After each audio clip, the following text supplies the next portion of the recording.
Welcome to the Nubiart Diary Podcast, number 423 for the 25th of November. Nubiart, a different perspective on the African world. Okay, we're going to look at the promos. First up is MOGADISCO by various artists. It's recorded for Analog Africa and it comes out on the 13th of December this year. This latest installment from Analog Africa is a serious contender for Album of the Year. It was compiled from Sami Ben Rejeb's trips to the Somali capital on a crate digging expedition through the reel-to-reel tapes in the dusty archives of Radio Mogadishu.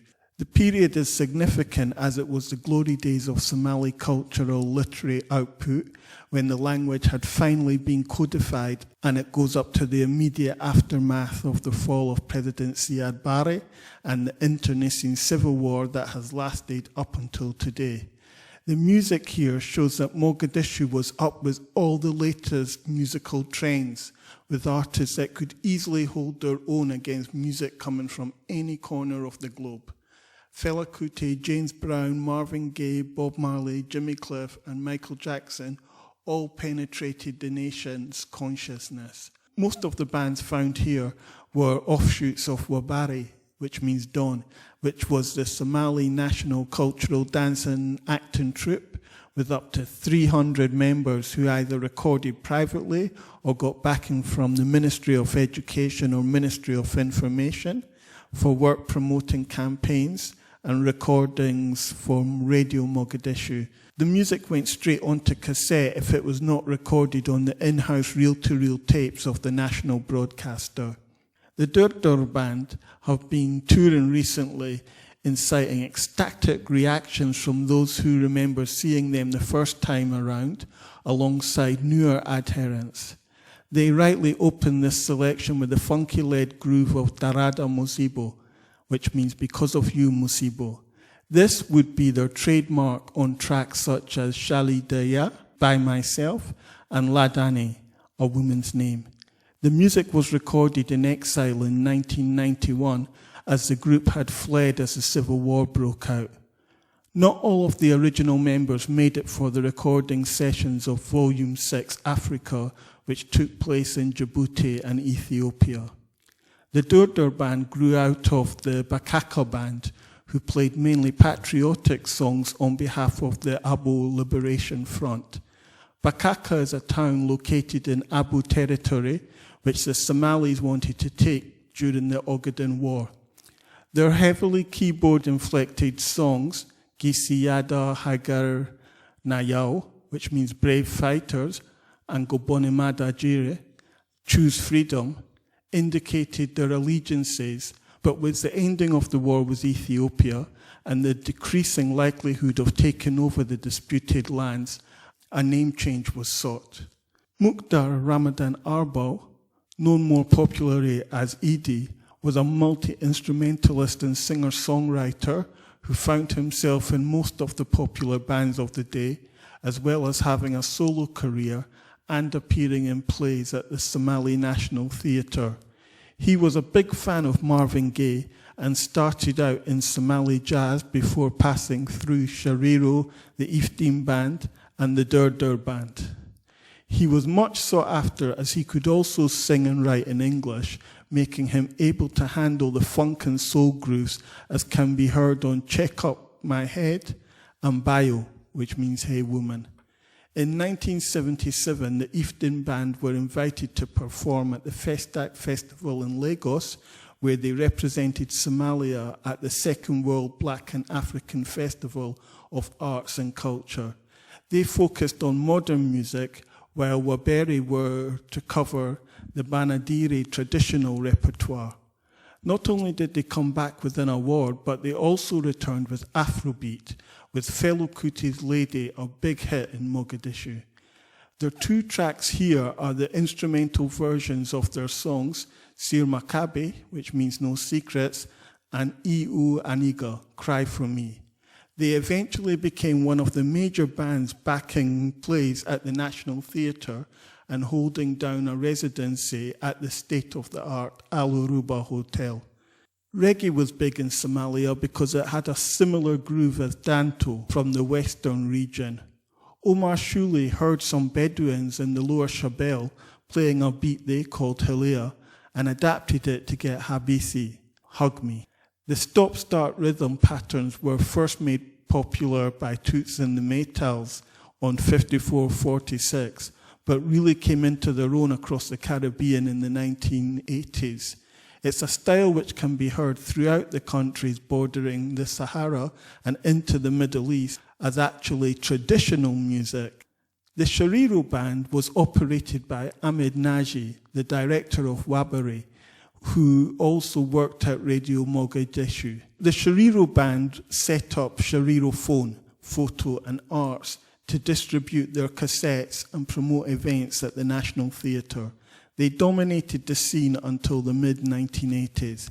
Actor-singer Fadumo Kasim sings Wakaka Hala, I Like You, which came from the play Dogan Dadisa Ogin, an old man unaware of his age, about sugar daddies tempting the young girls. Shomali and Killer's track, Hubea, is a Somali traditional chant which is a relaxing love song. Shomali Ahmed Shomali had sung with virtually all of the bands mentioned above and was also an actor with Wabere, starring in some of their most popular plays and also the film of Rafad Ioraso. Killer was a ruthless football defender who never let an opponent past him. He was the brother of Basto from Wabere and the Durdur band. Killer would eventually be recruited into the Iftin band for a 3-year stint at the height of their fame. Shomali and Killer went into exile in Saudi Arabia and Yemen when the Somali civil war broke out, with Killer passing away in 2008. The collection here is dedicated to Colonel Abshir Hashi Ali, the director of Radio Mogadishu Archives since 1993. He knew where every tape was in his head and put in progress the plans to digitize over 100,000 tapes. He said, I have dedicated my life to this place. I'm doing this so it can get to the next generation, so that the culture, the heritage, and the songs of Somalia don't disappear. The next album we're going to look at is Bantou Mentale, the self-titled debut album from a group merging the new sounds coming out of Kinshasa over the last decade with the Parisian African music scene. It's out on Glitterbeat already. Drummer and songwriter Kuben Kabia, guitarist Chico Katembo, and singer Apocalypse are ex-members of Staff Bender Belili, Konono No. 1, Jupiter and Okwes, and Bongwana Star, and with Kofi Olamide. They are joined by producer-musician Dr. L, who has worked with Tony Allen, Mbongwana Star, and Les Amazons d'Afrique. Inspiration for the group came from Kuban Kabia's journey to meet with Batwa in the forests at the invitation of Wenge Lopone Belonge. The trip was documented in the film Pygmy Blues, for which Kuban did the voiceovers. He says, Bantou Mentale comprises all the experiences I've accumulated. It's not so much a new Kinshasa sound as a new global sound. The Bantou Mentale sound is a mix of ecstatic vocals, broken beats, dubby reggae, subterranean bass, and full throttle buzz. Zanzibar opens proceedings, and the thing that strikes you is those polyrhythmic drums which make you have to check if Tony Allen has put in a guest appearance, because it's that kind of hypnotic groove. Shango, which closes the album, has those rippling Suku's guitar licks flowing through a much tougher sound on a similar theme of clandestinos stuck trying to get out of a country or a bad situation. Papa Joe is a tribute to a departed friend who used to throw the best house parties and is reminiscent of those great funk and soukous grooves of all the best times. The urgent and infectious Yoka Chagrin goes deeper into that rock reggae sound furrow. Syria points out that there is no future in wars for oil and resources which create death, misery, and exile. It's worth noting that there has been more extensive coverage of the situation in the Middle East than the war that has been raging in their DR Congo homeland for over 2 decades, with 6 million casualties, mass rape and impoverishment the result. 2 singles have been released off the album so far. Boko Haram condemns the intellectual subservience and social servitude of many Africans with music that's underpinned by the pulse of the forest and propelled by roughneck riffs and phasing guitars. The muscular grime of Suabala is a passionate love song. Third album we're going to look at is Take Us Home, which is our various artists compilation from Culture of Soul Records, and it's out now.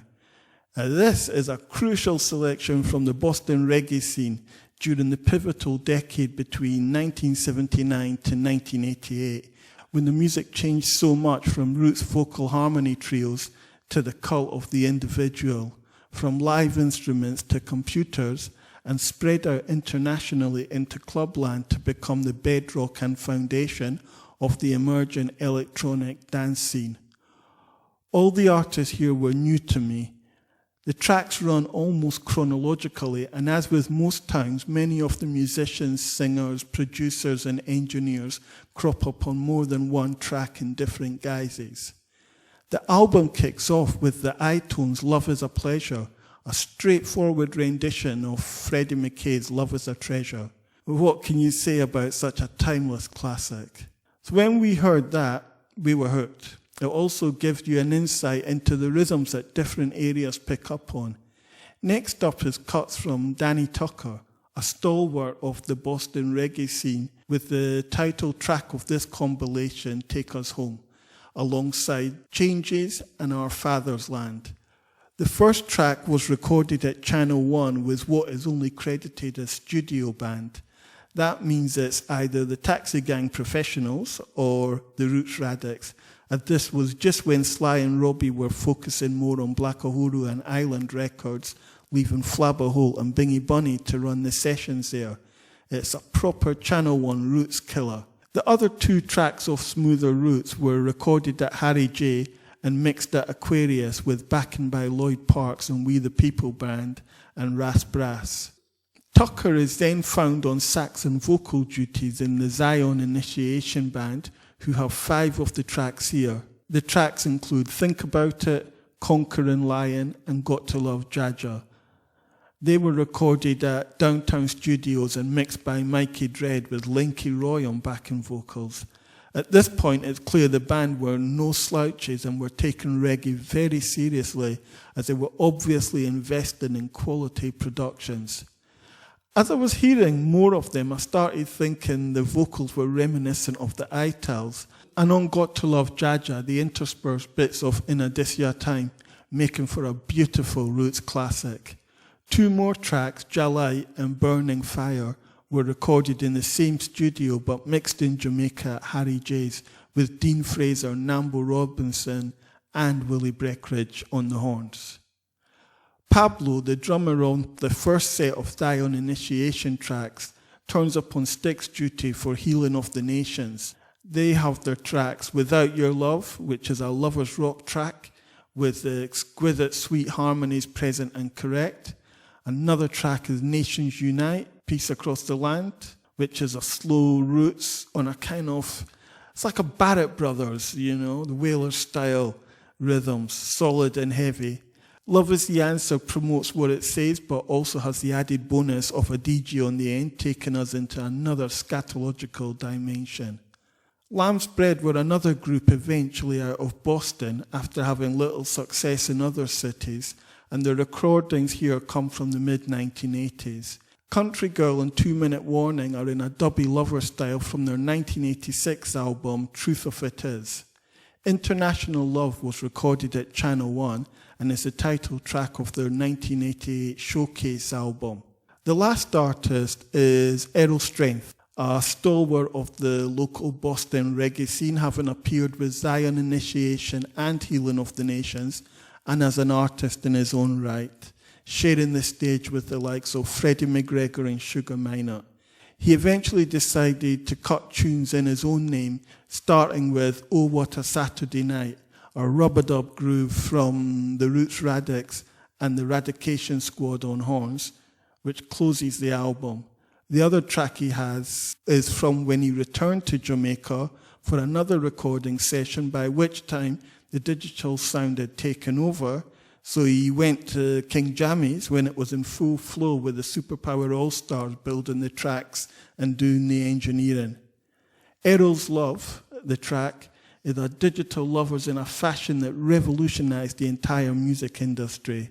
This CD is a timely reminder that so many towns and cities across the world have their own thriving reggae scenes that might often be below the radar of the hype about the latest music fashions and trends, but the people coalescing around it are stalwarts of the live music scene, recording studios, radio stations, cultural activism, and local community campaigns.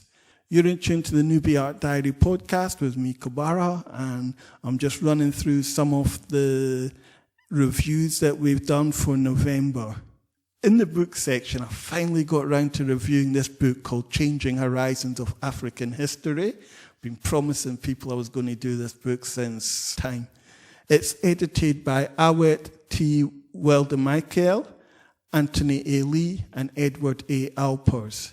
Changing Horizons of African History is a wide-ranging selection of essays addressing new questions, challenging old assumptions, and exploring new fields of inquiry.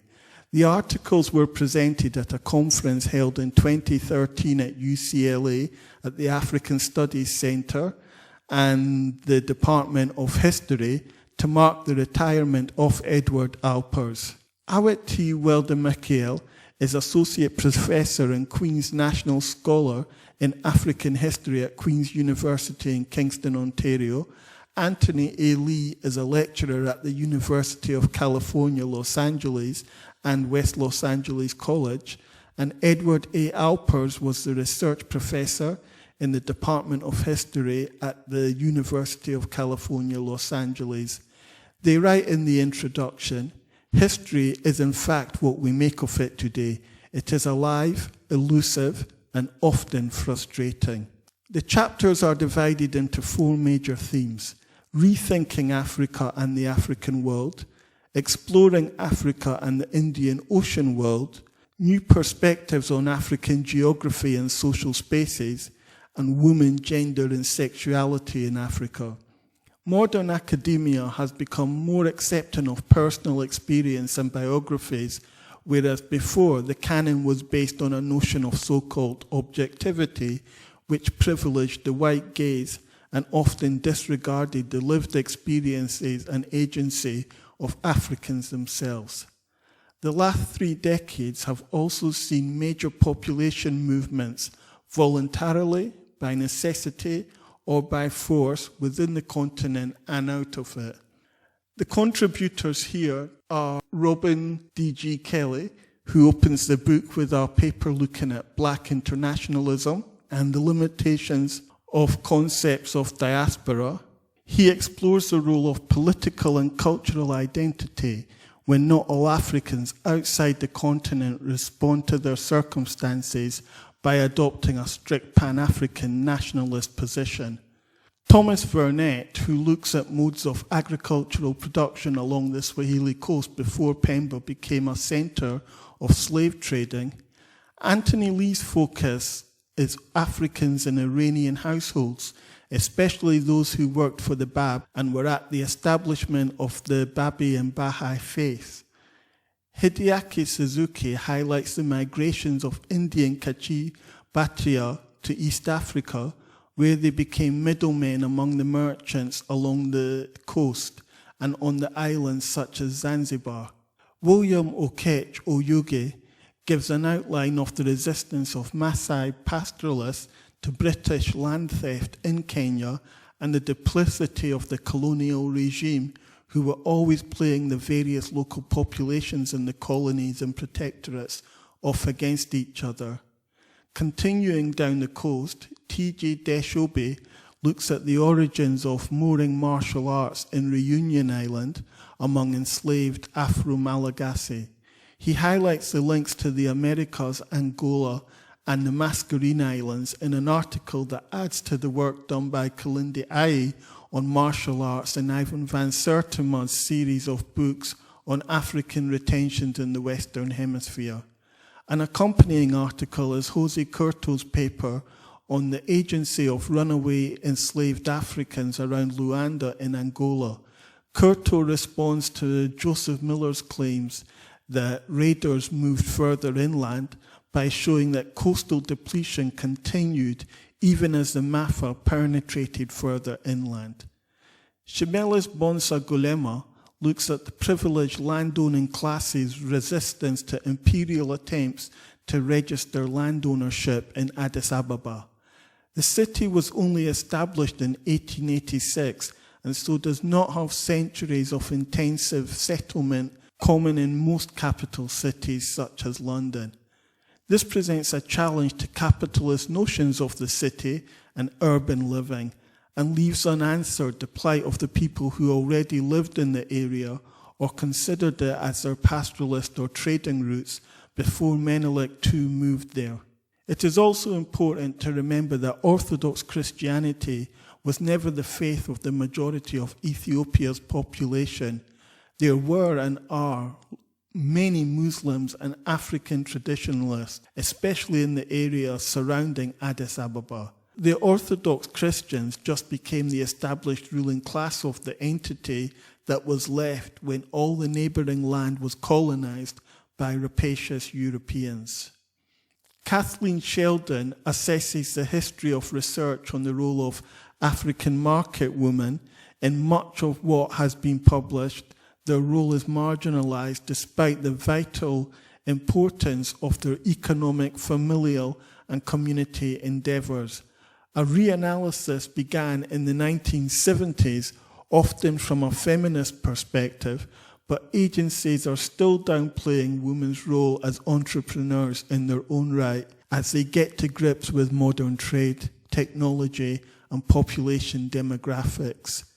The book ends with Nwando Achebe's exploration of the case of the Nigerian woman Aderonke Apata, who was seeking asylum in Britain on the grounds of religious persecution and her sexual persuasion.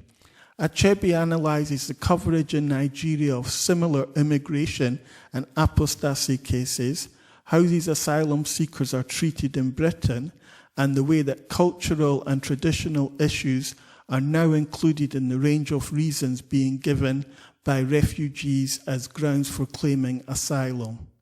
Changing Horizons of African History is a thought-provoking book reframing how we look at the history, culture, traditions, and current lives of Africans both on the continent and in the diaspora. It's not to agree with every point being made, but to acknowledge what is a true reflection of the complex lived reality away from the stereotypes and cliches. And that is the final review for this issue of the Nubiart Diary podcast. We're going to go into the section called Lyrics and Spirits. This is one of my poems. And I was looking through the archive and I came across this one from 2003.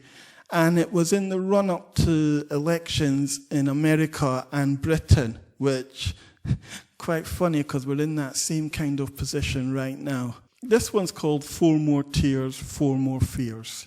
4 more years, 4 more years. 4 more tears, 4 more fears. We've got bodies in Afghanistan, bodies in Iraq, bodies in the woods, and there ain't no coming back. We've got looters, shooters, rapists, and things we can't even see. That's how they run their business in the land of the free. 4 more years, 4 more years. 4 more tears, 4 more fears. 17 standing ovations in the Congress for Blair. They're shipping heroin and oil to prove they were there. We've got 3 kings and jokers shipping out antiquities, but no water, sanitation, peace, or electricity. 4 more years, 4 more years, 4 more tears, 4 more fears. They blame the men in shadows and that old heart of darkness, not the lies and deceit of politicians, spooks, and press. Promotion, election, profit, while we shed blood, sweat, and tears. You'd thought you'd seen it all, then hey, we want 4 more years. 4 more years, 4 more years, 4 more tears, 4 more fears. I want to thank you all for listening to this edition of the Nubiart Diary podcast. Hope you enjoyed it, and You can always let us know what you think, or if you've got any ideas of issues that we should be covering. You can contact us on the email at africanquest1@hotmail.com, on Twitter at africanquest1, or by post at African Quest, PO Box 35165, London SE5 8WU. And we'll just close by reminding you of one of our great sayings: talk sense, or it don't make sense you talk. Thank you. Goodbye.